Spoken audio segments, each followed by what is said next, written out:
BA में पढ़ने वाला करीब 21 साल का एक लड़का जिसके मोबाइल में कुछ आपत्तिजनक उसकी फोटो थे, उसके दोस्त की फोटो थे। अब इसी बीच में उस लड़के को ऑनलाइन गेम खेलने की आदत लग जाती है। ऑनलाइन गेम खेलते खेलते कब अपनी उस मोबाइल का एक्सेस उन मोबाइल वालों के पास पहुंच जाता है जो गेम खिलाते हैं, समझ नहीं आता। इसी बीच में शुरुआत में तो वो गेम जीतता था, लेकिन कुछ दिन के बाद वो गेम हारने लगता है। जब हारने लगता है तो उसमें सट्टा लगाते थे और सट्टा लगाते लगाते कब वो कर्जे में आने लगता है उसको पता ही नहीं चल रहा था। और ऐसे करते करते उसे लगभग 10 लाख रुपए वो माइनस में चला जाता है। वो समझ नहीं पा रहा था कि आखिरकार करे तो क्या करे। यदि वो ऑनलाइन गेम ना खेले तो उसे डर ये बिठा दिया गया कि तुम्हारी जो आपत्तिजनक फोटो है, तस्वीरें हैं, उनको सोशल मीडिया के अलग अलग प्लेटफॉर्म पर वायरल कर दिए जाएंगे। यदि वो गेम खेलता है तो उसे पैसे की जरूरत है। अब पैसे करे तो इंतजाम कहां से करे, इसलिए उसने अपने ही घर में चोरी करना शुरू कर देता है। और एक दिन चोरी करते करते उससे एक कत्ल हो जाता है, और वो भी कत्ल एक भयानक रूप में होता है। पुलिस ने जब इस घटनाक्रम का खुलासा किया था तो लोगों को यकीन नहीं हो रहा था कि एक लड़का गेम खेलते खेलते कब कातिल बन गया। आदाब, नमस्कार, सत श्री अकाल। मैं उस्मान सैफी। आज की जो सच्ची घटना मैं आपको सुनाने जा रहा हूं, ये सच्ची घटना है उत्तर प्रदेश की राजधानी लखनऊ की। उत्तर प्रदेश की राजधानी लखनऊ का एक थाना लगता है पीजीआई थाना, और पीजीआई थाना क्षेत्र का एक गांव लगता है बाबूखेड़ा।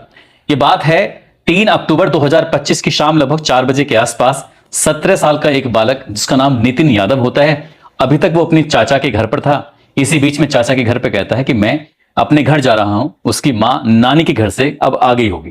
जैसे उसने ये बात कही, उसने कहा ठीक है। शाम के लगभग 4 बजे के आसपास का वक्त था। घर के अंदर जब उसने प्रवेश किया तो दरवाजा खुला हुआ है। अंदर जाता है तो अंदर जाने के बाद जो उसने दृश्य अपनी आंखों से देखा था उसको यकीन नहीं हो रहा था। घर का आंगन है और घर का जो बरामदा है उसके बीच में उसकी मां की लाश पड़ी हुई थी, जो खून से लथपथ पड़ी हुई थी। उसकी नजर दीवारों पे पहुंचती है तो दीवार पर भी जो खून था वो फैला हुआ था, और चारों तरफ इधर से उधर ना केवल खून फैला हुआ था बल्कि पास में ही गैस का सिलेंडर रखा हुआ है, उस सिलेंडर पे भी खून के धब्बे लगे हुए थे। उसकी चीखें निकलने लगती हैं, और जैसे वो चीखता है, चिल्लाता है, पास में ही उसके चाचा का घर होता है, वो भी अचानक से वहां से दौड़ते हुए आते हैं और आसपास के घरों तक भी आवाज पहुंच जाती है। तो आसपास के घर के लोग भी आ जाते हैं। आकर देखते क्या है कि घर का सामान है जो इधर उधर फैला हुआ है, अलमारी है खुली हुई है। उसे देखकर ऐसा लग रहा था जैसे कि बदमाशों ने घर के अंदर प्रवेश किया, उसके बाद फिर लूटपाट करने की कोशिश की। और इस महिला ने, जिसका नाम रेणु यादव है, उम्र लगभग 45 साल के आसपास है, विरोध करने की कोशिश की तो बदमाशों ने इसको मार दिया है। बस इसके बाद ही बात सूचना पुलिस तक दी जाती है, और पुलिस के साथ साथ ही जो इस घर का मालिक होता है, इसका नाम राकेश यादव होता है, उस तक भी सूचना दी जाती है। वो डेयरी चलाकर अपने परिवार का भरण पोषण करता है और फिलहाल अपने पशुओं को चराने के लिए लेके गया हुआ था। और जैसे उस तक ये खबर पहुंचती है तो जो घर आता है तो उसका रो रोकर बुरा हाल हो जाता है। अब इस बीच में पुलिस मौके पर पहुंच जाती है, चाहे वो इलाके के डीसीपी हो या थानेदार हो, फोरेंसिक टीम हो या और अन्य कई टीमें थी। जब मौके पर आती हैं, आने के बाद वो जांच पड़ताल में जुट जाती हैं। उससे कहा जाता है कि तुम एक तहरीर दो बनाकर, और जो भी तुम्हारा सामान गया हुआ है, ताकि हम पुलिस आगे की कार्रवाई कर सकें। जैसे थाने में तहरीर दी जाती है, तहरीर के माध्यम से बताया जाता है कि घर में लगभग 40,000 रुपए या 50,000 रुपए की उसके पास रकम रखी हुई थी नकदी, साथ ही जो उसकी पत्नी के और बाकी जेवरात रखे हुए थे, लगभग 7 या 8 लाख रुपए के जेवरात रहे होंगे, जो अब घर में नहीं है, यहां से गायब हो चुके हैं। यह बात सुनने के बाद आखिरकार पुलिस इस मामले की जांच पड़ताल में जुट जाती है, और जांच पड़ताल में जुटने के बाद उससे और पूछा जाता है कि घर में कौन कौन सदस्य हैं और क्या क्या करते हैं। तभी बताता है कि उसको 3 बेटे हैं। एक का नाम प्रीत यादव है, दूसरे बेटे का नाम निखिल यादव है, और तीसरे बेटे का नाम नितिन यादव है। प्रीत यादव और नितिन यादव तो मौके पर मौजूद थे, लेकिन जब निखिल यादव की जांच पड़ताल की जाती है, ढूंढा जाता है, तलाश किया जाता है, तो उसका कहीं अता पता नहीं चल रहा था और उसका नंबर स्विच ऑफ हो रहा था। आखिरकार पुलिस ने सीडीआर की मदद से जानने की कोशिश की तो उसने एक अपने दोस्त को लगभग 26 बार उसने फोन किया। 27वीं बार में जाकर फोन उठ जाता है, और उसी ने अपने मामा को भी फोन किया था। और इन दोनों से जब पुलिस ने बातचीत की तो इनसे ये पता चला कि घर में कुछ बदमाश घुसाए थे। उन्होंने घर में लूटपाट करने की कोशिश कर रहे थे। मां ने विरोध किया तो उन्होंने मां की हत्या कर दी। बस वो उनका पीछा कर रहा है, और पीछा करते करते बस वो उनके बहुत करीब तक पहुंच चुका है, और उसका उस वक्त में नंबर बंद हो जाता है। अब पुलिस उस लड़के यानी कि निखिल यादव की तलाश में जुट जाती है कि आखिरकार निखिल यादव कहां है, सुरक्षित है कि नहीं है। अब राकेश यादव जो उसका पिता होता है, वो उसका रो रो कर बुरा हाल था। अपनी पत्नी को देखता है और गायब हो गया उसके अपने बेटे को देखता है, कहता है कि साहब मेरे बेटे का किसी ने अपहरण कर लिया है, उन बदमाशों को जितनी जल्दी हो सके आप ढूंढ दीजिए, तलाश कर दीजिए। अब यह घटनाक्रम पूरे इलाके में आग की तरफ फैल जाता है, लोगों में चर्चा का विषय बन जाता है। अब यह खबर अखबार में भी प्रकाशित हो जाती है और आसपास के जिलों तक भी खबर पहुंच जाती है। इसी बीच में फतेहपुर का रहने वाला एक लड़का अखबार पढ़ रहा था, और अखबार पढ़ते पढ़ते जब उसकी नजर अखबार पर पड़ी तो उसे यकीन नहीं हो रहा था। एक फोटो वो देखता है, फोटो देखने के बाद वो सोचने पर मजबूर हो जाता है कि आखिरकार मैं करूं तो क्या करूं। फतेहपुर का वो रहने वाला लड़का वो आसपास अपने कुछ लोगों से मशवरा लेता है, सलाह लेता है कि साहब मुझे क्या करना चाहिए, मेरी कुछ समझ में नहीं आ रहा है। तभी उसने लोगों ने मशवरा दिया कि तुम्हें पुलिस को फोन करना चाहिए, अपनी कहानी बतानी चाहिए। अब उसने पुलिस को संपर्क किया। संपर्क करने के बाद पुलिस से बताया कि साहब अब ये 3 अक्टूबर 2025 की शाम लगभग 5 या 6 बजे के आसपास का वक्त हो रहा था। वो चारबाग रेलवे स्टेशन पर था और चारबाग रेलवे स्टेशन पर वो अपनी ट्रेन का इंतजार कर रहा था। ट्रेन का इंतजार करते करते एक लड़के पर उसकी नजर पड़ जाती है। करीब 21 साल का एक लड़का होता है, वो रो रहा था। उसके पास जाता है, जाकर बैठ जाता है। पहले तो वो उसे पानी पिलाता है, उसके बाद उसके लिए कुछ खाने की चीज भी लेके आता है। वो खाते पीते हुए जब आराम से वो इत्मीनान से शांत हो जाता है, तब वो लड़का फतेहपुर का रहने वाला उस रेलवे स्टेशन पर रोते ही लड़के से पूछता है कि भाई तुम रो क्यों रहे हो, इतना परेशान क्यों हो, क्या दिक्कत है। वो कहता है कि भैया मेरे माता और मेरे पिता दोनों ही इस दुनिया में नहीं है, दोनों ही मर चुके हैं। मेरी बात समझ में नहीं आ रही कि मैं आखिरकार करूं तो क्या करूं। कई कई दिन ऐसे बीत जाते हैं जब रोटी हाथ में नहीं आती, तो मैं बहुत ज्यादा परेशान हूं, दुखी हूं, काम कोई मुझे मिल नहीं रहा है, पढ़ाई लिखाई मेरी कुछ ज्यादा है नहीं। उस लड़के ने जब ये बात सुनी, उसने कहा कि तुम परेशान क्यों होते हो, एक काम करो मेरे गांव चलो, मेरे साथ काम करना, मेरा कुछ हाथ बढ़ाना, और जो भी मिलेगा मिल बांट के आराम से खा लेंगे, और जब तुम्हारी कहीं नौकरी का इंतजाम हो जाएगा तुम वहां से चले जाना। जब ये इस बात का ऑफर उस लड़के को दिया जाता है तो वो तैयार हो जाता है। उस लड़के को लेकर वो अपने घर आ जाता है, और घर उसके पास अभी आए हुए उसे 3 तारीख को लाया था, 4 और 5 की तारीख ही हुई थी अभी। अब उसने अखबार देखा, अखबार देखने के बाद उसे यकीन नहीं हो रहा था कि जिस फोटो को वो अखबार में देख रहा है वही लड़का तो उसके घर पर है। उसका वो मिलान कर रहा है, उसकी दाढ़ी, उसके बाल, उसके चेहरे मोहरे को देख रहा है। उसने अपने घर वालों को दिखाने की कोशिश की, तभी उसने पुलिस से संपर्क किया। तो पुलिस सूचना मिलने के बाद उसके फतेहपुर में गांव पहुंच जाती है। गांव जाने के बाद उस लड़के को जब पूछताछ के लिए हिरासत में लिया जाता है, क्योंकि वो वही लड़का था जिसको पुलिस कई दिन से तलाश कर रही थी, ढूंढ रही थी, उसका नंबर स्विच ऑफ आ रहा था। आखिरकार पुलिस ने जब उस लड़के को लेकर लखनऊ आती है, लखनऊ यानी पीजीआई थाने में लाती है, उससे बातचीत करती है, और बातचीत करने के बाद उससे पूछा जाता है कि जो भी कहानी है तुम अपने मुंह से बताओगी तो ज्यादा बेहतर होगा, सही सही कहानी होनी चाहिए। इधर उधर की बात करने की कोशिश की तो पुलिस तुमसे सच उगलवाने की भी तरकीब जानती है। अब आखिरकार जब उससे बात पूछी जाती है तो उसने कहा कि उसके पिता का नाम रमेश यादव है और उसके पिता डेयरी चलाकर उसके परिवार का भरण पोषण करते हैं। इस लड़के का नहीं यानी कि निखिल का जो नंबर है वो 2nd नंबर है, और वो बीए यानी कि स्नातक का एक स्टूडेंट है। उसे लगभग 2 साल पहले अचानक ही उसके मोबाइल में एक एप्लीकेशन आती है, जो कि इसने अखबार में ऐड देखा। अखबार में ऐड देखने के बाद उसने उसी एप्लीकेशन को डाउनलोड कर लिया, और डाउनलोड जब कर रहा था तो उससे कुछ एक्सेस पूछे जाते हैं, जानकारी मांगी जाती है कि अगर आपके कॉन्टैक्ट के लिस्ट में जितने भी नंबर हैं अगर हम उसको देख रहे हैं तो कोई दिक्कत तो नहीं है, आपके मोबाइल में फोटो और वीडियो हैं, अगर वो हम उसका एक्सेस हमारे पास आ जाए तो कोई दिक्कत तो नहीं है। जब अलाउ कर देते हैं या यस कर देते हैं तो वो मोबाइल अब अपने हाथों में कहां रहा, वो मोबाइल तो दूसरे के हाथों में चला गया। अब इसी बीच में उसने गेम खेलना जब शुरू किया है, एविएटर नाम का एक गेम होता है, जब उसे खेल रहा था तो खेलते खेलते उसने पैसे जीतने शुरू कर दिए। कभी 200 रुपए, कभी 500 रुपए, कभी 1000, तो कभी 2000।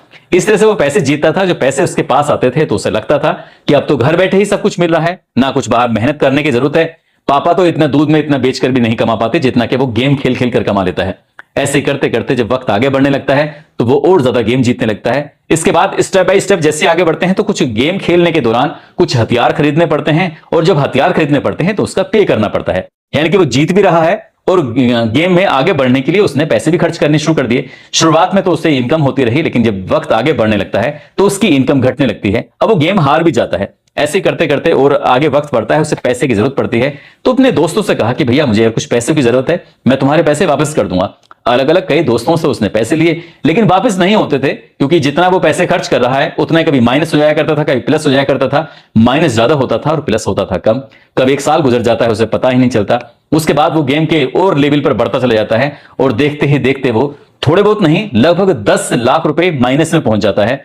और जब उसके मोबाइल की माध्यम से उसके जो ट्रांजैक्शन के बारे में पता चलता है तो 1 साल में उसने लगभग 50 लाख रुपए की ट्रांजैक्शन की थी। यानी कि पैसे जा रहे हैं, पैसे आ रहे हैं, लेकिन वो ऐसे पैसे आने और जाने में 10 लाख रुपए वो माइनस में चले जाता है। उसने अपनी जो गर्लफ्रेंड होती है, महिला मित्र होती है, उसके भी उससे भी उधार लिया हुआ था, लेकिन जब वक्त आगे बढ़ रहा था वैसे वैसे वो कर्जे में आ रहा था। इसी बीच में ये भी दावा किया जाता है, ये भी बताया जाता है कि उसके मोबाइल में कुछ उसकी आपत्तिजनक फोटो होती हैं, आपत्तिजनक वीडियो होती हैं। वो किसके साथ थी, किसके साथ नहीं थी, लेकिन उसका जो एक्सेस था वो उन लोगों के पास पहुंच जाता है जिनके हाथ में एप्लीकेशन की पूरी पावर होती है।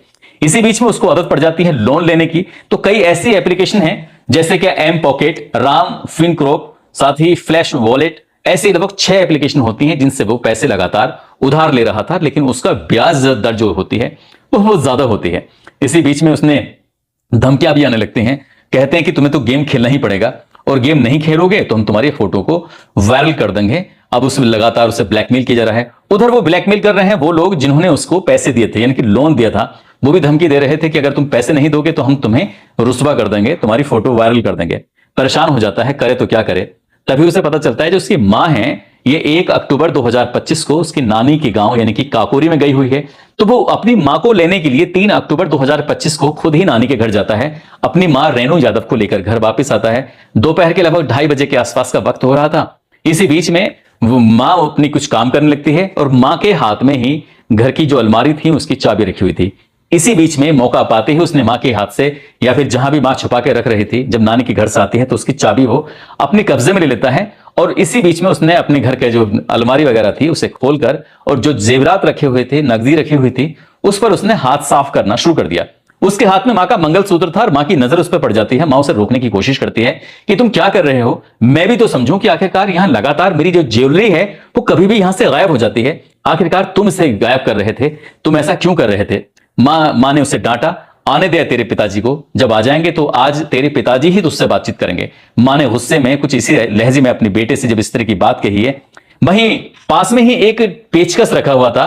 लड़के को इस कदर गुस्सा आ जाता है कि वो अपनी मां के पास जाता है और मां के पास जाने के बाद एक अपनी मां की गर्दन पर वो वार कर रहा था। मां ने इस बीच में चीखने चिल्लाने की कोशिश की तो वो इतना शातिर था कि उसने टेलीविजन की आवाज को कुछ इतना तेज कर दिया कि आसपास के घरों तक मां के चीखने की आवाज तो नहीं आ रही थी, लेकिन टेलीविजन पर जो आवाजें आ रही थी वो जोर पड़ोस में पहुंच रही थी। और उसने मौका पाते ही मां की गर्दन पे भी कई बार उसने पेचकस से वार किया, मां के सीने में भी उसने कई बार पेचकस से वार किया और मां जमीन पर गिर जाती है। जो ब्लड के फव्वारे थे वो शरीर से निकलने लगते हैं, चाहे वो गर्दन से निकल रहे हो या सीने से निकल रहे हो। और जैसे ही मां जमीन पर गिर जाती है तो इतने पर भी वो नहीं थकता है, इतने भी उसके मन में डर नहीं बैठता कि आखिरकार वो कर क्या रहा है। घरेलू जो सिलेंडर होता है, गैस सिलेंडर, वो लगभग 15-20 किलो के आसपास तो उसका वजन होता ही। अगर गैस उसके अंदर है तो वो और भी ज्यादा होता है।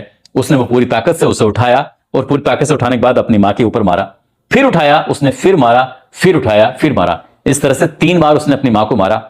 मां का तड़प तड़प के दम निकल जाता है, वो मर जाती है। जल्दी से वो अपना बैग पैक करता है, जो भी ज्वेलरी थी, जेवरात थे, उन्हें पैक करता है। और इस बीच में हवड़ तबड़ में बहुत सारा सामान जो था घर का वो इधर उधर फैल जाता है। उसके बाद वो अपने बैग, पिट्ठू बैग में रखता है। पिता की घर पर मोटरसाइकिल खड़ी हुई थी और मोटरसाइकिल को वो उठाता है।